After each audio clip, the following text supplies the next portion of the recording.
Today I kind of wanted to do something a bit different. I'm going to take Floyd Mayweather from 1987 when he had 4 professional fights, and I'm going to match him up with the current Curmel Moton because Curmel just came off of his 4th fight.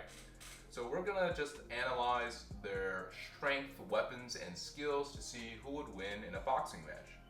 So starting off, we're going to go with lateral movement and footwork. As we see, we have Floyd here fighting Jerry Cooper. He's moving to his left while jabbing, but see how he can change directions instantly?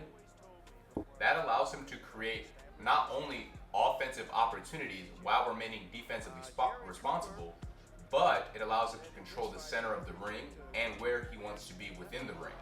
A body punch puts Cooper down here in round 1. It was a kind of a flash. Moving on to Curmel Moton.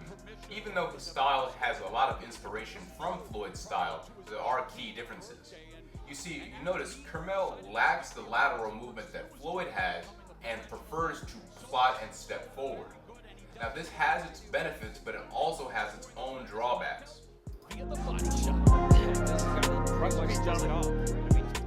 Punch selection and combinations. As you can see here in this clip, we see that Floyd shifts to his right to make space for that left hook to the head and the body while doubling up on it.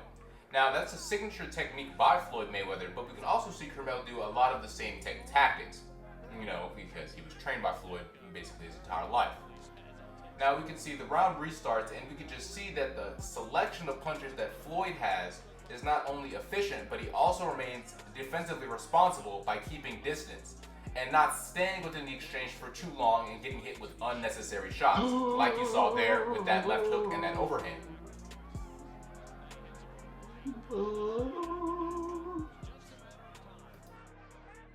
Moving on to Curmel Moton. Curmel also uses some of the same combinations, but he likes to stay within the exchange and within the pocket more and catch and shoot on his combinations, waiting for his opponent to retaliate so he can counter them with cleaner shots in between his opponent's punches. Now, this is a key difference between Floyd's style and Curmel's style. Floyd will like to stay at range and use his combinations, while Curmel will stay in the pocket.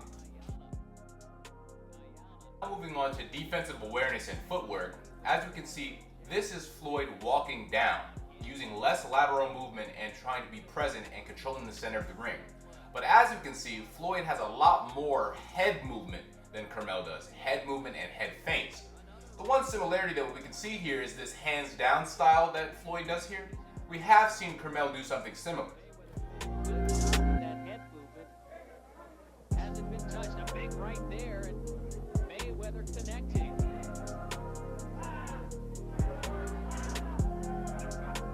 Again to the corner. Mayweather going to work on Ayala. Curmel, on the other hand, likes to stay in front of his opponent and catch shots.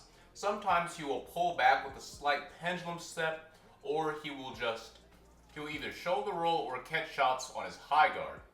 Now, as we can see in the following sequence, we see Curmel using that pendulum step I was mentioning before. Now, the thing is, Curmel doesn't actually move in angles very much. He'll prefer to move in straight lines, straight back and forth.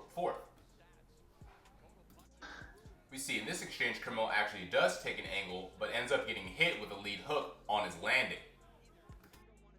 In these next few clips, you see Curmel start to implement more head movement, but he still maintains the in-the-pocket type of exchanges that he is known for. See, Curmel will take the shot to close the distance. He'll catch a shot to close the distance, see, to then land a cleaner shot. The one thing that I say Curmel is superior at than the 1987 version of Floyd Mayweather is his high guard and his parries.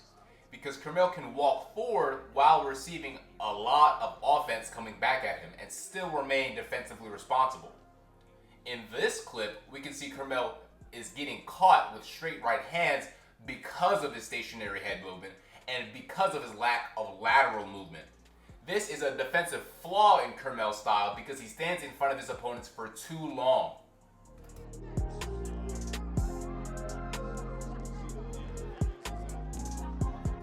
So in conclusion, I would like to say that I think that the 1987 version of Floyd Mayweather would actually defeat Curmel Moton in his current state.